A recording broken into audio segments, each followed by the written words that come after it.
Oh my wonderful world. So I just finished running through this neighborhood. It's exactly 1.5 mile loop, and it's a perfect example of 80% done right. 20% could have gotten better. If they'd have been one of my students, I would have marked them up. But I'm at my sister's house, and I've actually had the privilege of watching this whole neighborhood get developed. It gets huge marks for its layout, for its land development. So this is a special edition of Walk to the Door. Land developers, pay attention, because this is going to be fun. If you're just like design and stuff, enjoy it. I'm going to be talking about all sorts of cool things I just saw.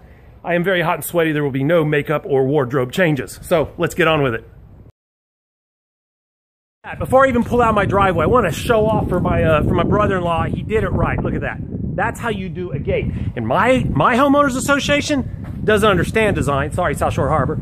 But that doesn't fly. It won't fly. Yeah, it might get deteriorated. That's when you force them to do maintenance. Anyway, that's a side topic. Let's go look at more cool stuff. Okay, it's very, very windy, so I'm probably going to do a lot of narrating later on, but I will do what I can. I'm cruising right now.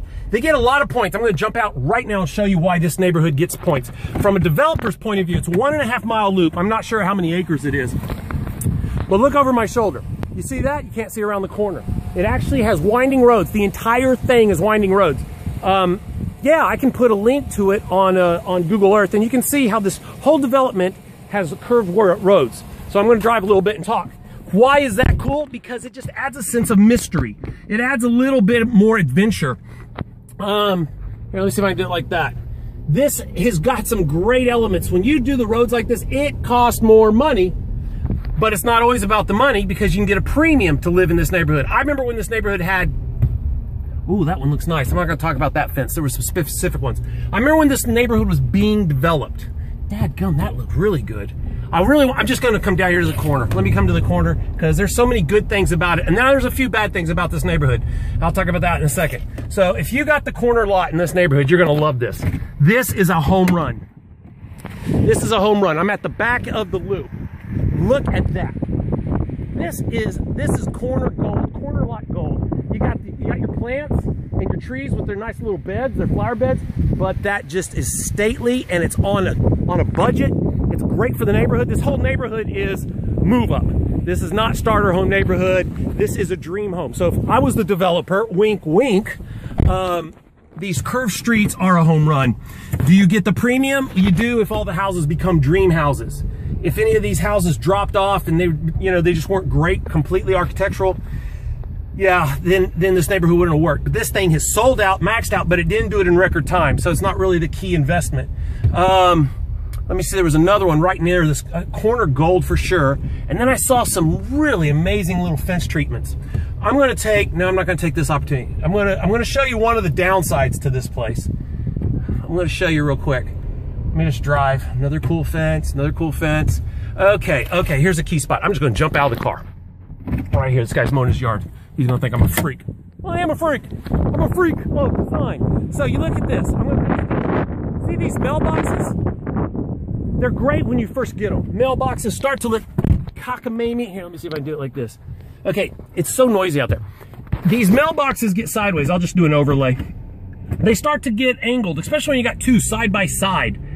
You got one that leans back, one leans forward, and it starts to look like crap. I've lived in both kinds of neighborhoods. I'm gonna let this car get past me. I've lived in both kinds of neighborhoods where you have the mailbox at the end of the street where everybody has it, and you don't have all these little finger nubs going at different angles made out of different materials trying to match the house, because it just kills the overall look. These sidewalks, look at that. Look at that. I don't even know if I'm getting it right. Let's jump out and do it again.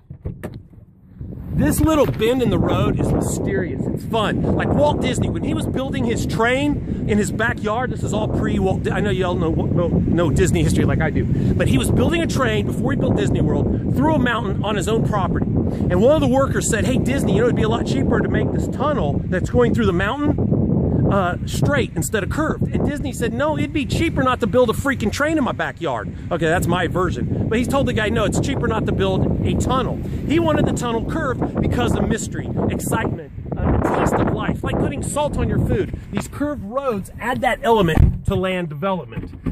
Land development. What am I doing? Rapping, right? Okay, so let me know, first design question for my crowd. Do you guys like these mailboxes out here Here, let me flip this around. Do you like these mailboxes, brick mailboxes everywhere? Or do you like the big master box where it's at the end of the street and you're not, the whole neighborhood, you guys just don't know how bad this is. This is just horrible. It's just constantly mailboxes. That's all I see. I don't see the curve. I don't see the landscaping of the houses.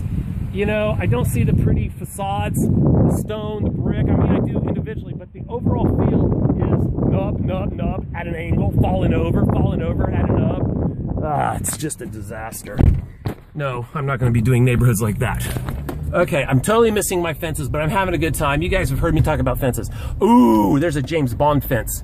What do I mean by James Bond fence? I'll show you at the very end, because I do jump out a few times. There is, I'm going to jump out up here pretty soon. There's a gorgeous fence up here. Every single road, you cannot see more than like 8 houses, and that's it. And then the curve of the road makes it disappear. Okay, where is it? Where is it? Where is it? It was right around here. I just ran this, and that's why I'm all hot and sweaty. Okay, I'm gonna get it right here. Here it is. This looks great. Man, that's a good looking fence. Okay, I'm gonna leave this running. We'll go look at this fence. I may just zoom up on it later.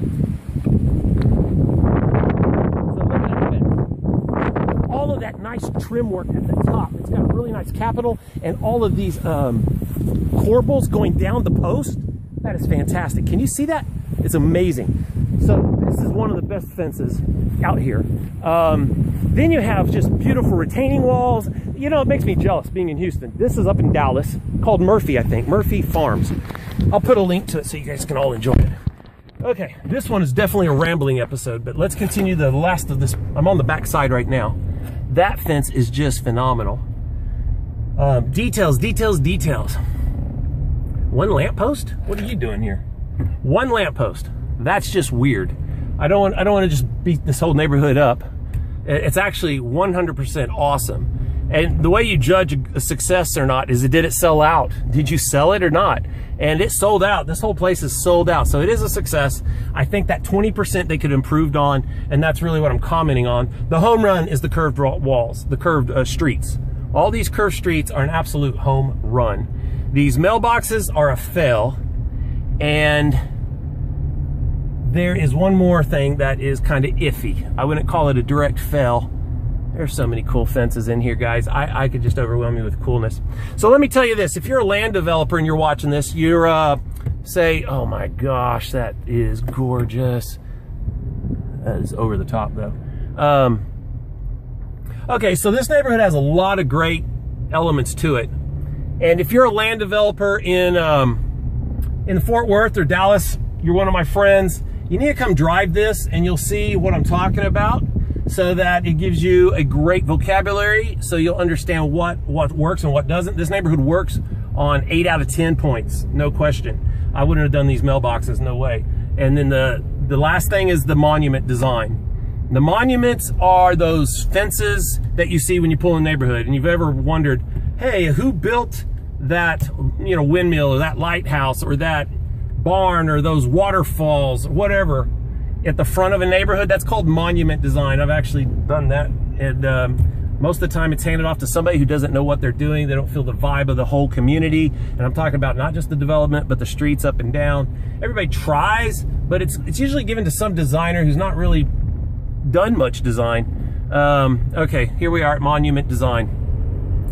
Let me just pull over, and let's go take a look at monument design. This one is a monument design fail. I'm going to turn the car off. And it may be so noisy out here, you may not be able to hear me. I'll have to do narration over. Okay, so Murphy Farms. All right, so it's beautiful, okay? No question it's beautiful. But there was always something that was always just kind of lumpy to me. Something that didn't seem right, like building on top of marbles, like trying to build something on top of a tire. That is going to roll around, and that is these river stones or field stones. There's no way you should use this much material. This is beautiful, but it's less is more would have worked. You should not use this material. When you got the brick, yeah, that's good. You got iron, that's good. You got stucco and some stone precast, that's good.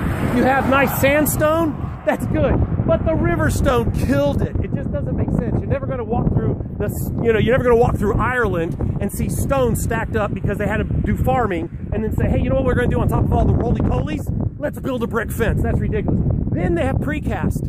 Okay, so less is more over here. Landscaping, plant choice, incredible, nice and tiered. It looks beautiful, a little bit of color right up front. And it does pop, and it's subtle. This neighborhood is not in your face, so it works.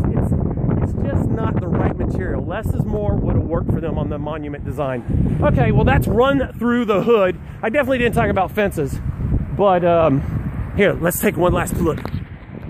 Look at that, the curved roads. You can't see it. It just keeps on going.